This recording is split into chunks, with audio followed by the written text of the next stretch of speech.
अस्सलाम वालेकुम दोस्तों। आज मैं आपको एक ऐसी जगह की कहानी सुनाऊंगा जो पाकिस्तान की सबसे मशहूर और सबसे पुरानी जगह है, जहां पर टूरिस्ट आते हैं, जहां पर लोग तारीख देखने जाते हैं, जहां दिन को इतनी रौनक होती है कि आप सोच भी नहीं सकते कि ये जगह इतनी खौफनाक हो सकती है। लेकिन दोस्तों, यही तो सबसे बड़ी बात है कि जहां दिन में इतनी रौनक, वहां रात में ऐसा क्या होता है। जब वो गलियां खाली हो जाती हैं, जब वो हवेलियां अंधेरी हो जाती हैं, जब वहां कोई नहीं होता, तब वहां ऐसा क्या होता है। आज की कहानी है अंदरून लाहौर की, जिसको आप लाहौर वॉल सिटी के नाम से भी जानते हैं। वो जगह जहां 1000 साल से भी ज्यादा पुरानी हवेलियां आज भी खड़ी हैं, जहां मुगल दौर की दीवारें आज भी सांस लेती हैं। अब ये कहानी शुरू करने से पहले दोस्तों, एक चीज़ समझना बहुत ज़रूरी है। पिच्छल पैरी। दोस्तों, अगर आप एशिया में रहते हैं तो ये नाम आपने ज़रूर सुना होगा, लेकिन बहुत लोग सोचते हैं कि ये सिर्फ बच्चों को डराने की कहानी है, दादी अम्मा की बातें हैं। असली में कुछ नहीं होता। मैं भी पहले यही सोचता था। पिच्छल पैरी कोई फिल्मी चीज़ नहीं है। सदियों से लोग इसके बारे में बात करते आ रहे हैं।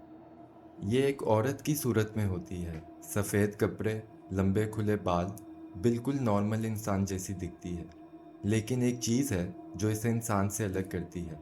इसके पाँव उल्टे होते हैं, एड़ियाँ आगे, उंगलियाँ पीछे। दोस्तों, ये सोच के ही रूह कांप जाती है ना। एक लड़की जो बिल्कुल सीधी खड़ी है, लेकिन नीचे देखो तो पाँव उल्टे। ये रात को निकलती है, पुरानी इमारतें, ऊंचे दरख्तों पे, वीरान जगहों पे रहती है। और जो एक बार इसे देख ले, वो जिंदगी में कभी पहले जैसा नहीं रहता। और अंदरून लाहौर की एक पुरानी हवेली में बशीर चचा ने इसे देखा था। बशीर चचा 70 साल का एक बूढ़ा इंसान था। पूरी जिंदगी अंदरून लाहौर में गुजरी। कोई डर नहीं, कोई शिकायत नहीं। अंदरून लाहौर में सब लोग जानते थे उन्हें।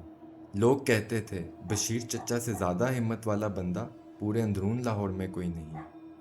कई साल पहले बशीर चचा को काम मिला, दिल्ली दरवाजे के पास एक पुरानी हवेली की रात की चौकीदारी का। हवेली का मालिक शहर से बाहर रहता था। हवेली कई सालों से खाली पड़ी थी। काम बिल्कुल सीधा था, रात को वहाँ रहना, सुबह चले जाना। दोस्तों, जब बशीर चचा पहली बार वहाँ पहुँचे तो उन्होंने आसपास के लोगों से पूछा कि भाई, कोई ख़ास बात तो नहीं इस हवेली में। लोगों ने एक दूसरे की तरफ देखा, किसी ने कुछ नहीं कहा। बस एक बूढ़े ने इतना कहा, बशीर भाई, रात को छत पे बिल्कुल मत जाना। बशीर चचा हंसे और बोले, बूढ़ा हूँ, मौत से नहीं डरता, भूत से क्या डरूंगा। और फिर काम पर चले गए। दोस्तों, पहले 3 हफ्ते बिल्कुल नॉर्मल गुजरे। रात को आते, नीचे बैठ के चाय पीते और सुबह होते ही चले जाते। हवेली पुरानी थी, कहीं कहीं से आवाज़ें आती थीं, कहीं से दरवाज़ा हिलता था। लेकिन बशीर चचा ने सोचा कि पुरानी इमारतें ऐसी ही होती हैं। फिर नवंबर की एक रात आई। बहुत ठंडी रात थी। रात के करीब 3 बज रहे थे। पूरा अंदरून शहर सो चुका था। तंग गलियां बिल्कुल खाली थीं। कोई आवाज़ नहीं, कोई इंसान नहीं, बस अंधेरा और गहरा सन्नाटा। बशीर चचा नीचे बैठे चाय पी रहे थे। तभी ऊपर से आहट आई, छत से। बशीर चचा ने पहले सोचा बिल्ली होगी। पुरानी हवेलियों में बिल्लियां रहती हैं। उन्होंने इग्नोर किया, लेकिन वो आहट बंद नहीं हुई, बल्कि धीरे धीरे बढ़ने लगी। एक कदम, फिर दूसरा, फिर तीसरा, बिल्कुल इंसान की तरह। कोई छत पे चल रहा था। रात के 3 बजे। बशीर चचा की चाय की प्याली हाथ में ही रह गई। उन्होंने अपनी टॉर्च उठाई। सोचा, मैं कोई बच्चा थोड़ी हूँ जो नीचे बैठ के डरूं। सीधा जाके देखता हूँ कौन है। और वो सीधा छत की तरफ चले गए। छत पे पहुंचे तो वहां एक औरत खड़ी थी, सफ़ेद कपड़ों में, पीठ उनकी तरफ, लंबे काले खुले बाल। पूरे अंदरून शहर की सूनी रात में 3 बजे एक अकेली औरत, खाली हवेली की छत पे। बशीर चचा एक पल के लिए रुक गए, फिर आवाज़ दी, कौन है वहाँ? ये प्राइवेट जगह है, फौरन नीचे जाओ। वो औरत नहीं मुड़ी, बिल्कुल भी नहीं। बशीर चचा और आगे बढ़े। टॉर्च की रोशनी सीधा उस औरत के नीचे गई। उसके पैरों पे पड़ी तो दोस्तों बशीर चचा के पैर ज़मीन पे ही जम गए। उस औरत के पांव उल्टे थे, एड़ियाँ आगे, उंगलियां पीछे। दोस्तों ये वो लम्हा था, ये वो चीज़ थी जिसके बारे में पूरे अंदरून शहर को खबर थी, जिसके बारे में उस बूढ़े ने वार्न किया था। पिच्छल पैरी वो यहाँ थी, इस हवेली की छत पे, रात के 3 बजे, और बशीर चचा उसके बिल्कुल सामने खड़े थे। बशीर चचा के हाथ कांपने लगे, सांस ऊपर की ऊपर रुक गई, मुंह से कोई आवाज़ नहीं निकली। और फिर वो औरत धीरे धीरे मुड़ी, एक एक इंच, बहुत आहिस्ता, बिल्कुल धीरे, जैसे वो जानती हो कि सामने वाला भागना चाहता है लेकिन भाग नहीं सकता। और जब उसका चेहरा बशीर चचा के सामने आया, वो मुस्कुरा रही थी और उसने सीधा बशीर चचा की आंखों में देखा और धीरे से कहा, तू भी आने वाला है मेरे पास। बस ये अल्फाज। दोस्तों बशीर चचा की चीख भी नहीं निकली, वो सीधा नीचे भागे, अंधेरों में हाथ पांव मारते हुए, और धर्म से गिर गए। कोई आवाज़ नहीं, कोई चीख नहीं, बस दिल था जो पूरी ताकत से धड़क रहा था।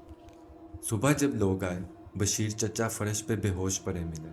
उन्हें उठाया, पानी पिलाया, डॉक्टर बुलाया। डॉक्टर ने पूरा मुआयना किया और कहा, कोई भी फिजिकल प्रॉब्लम नहीं है, सब बिल्कुल ठीक है। लेकिन बशीर चचा बिल्कुल साकित थे, कुछ बोल नहीं पा रहे थे। दोस्तों पूरे 3 दिन एक लफ्ज़ नहीं, जुबान बिल्कुल बंद, जैसे किसी ने छीन ली हो। 3 दिन बाद जब जुबान खुली, लोगों ने पूछा कि बशीर चचा क्या हुआ था। उन्होंने सिर्फ इतना कहा, वो छत पे थी, उसके पांव उल्टे थे, और उसने कहा कि मैं भी आने वाला हूँ उसके पास। और वो फिर चुप हो गए। उन्होंने वो हवेली आज तक वापस नहीं देखी। दोस्तों वो हवेली आज भी दिल्ली दरवाजे के पास खड़ी है। दिन को लोग उसके सामने से गुजरते हैं, लेकिन कोई नहीं जानता कि अंदर क्या है। लेकिन अंदरून लाहौर के पुराने लोग जानते हैं।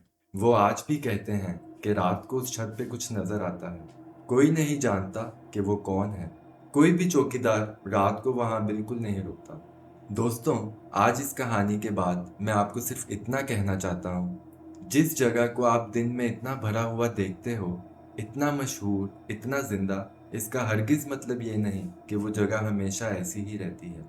रात को वो जगह कुछ और ही होती है। अंधेरों में जाएं तब पता चलेगा। पुरानी हवेलियां सिर्फ पत्थर नहीं होती, उनके अंदर सदियों की यादें होती हैं, और कुछ यादें जाना नहीं चाहती। अपना ख्याल रखें, और अगर रात को अंदरून लाहौर में हो तो छत की तरफ हरगिज मत देखिएगा। क्या पता वो भी आपको देख रही हो और कह दे, तू भी आने वाला है।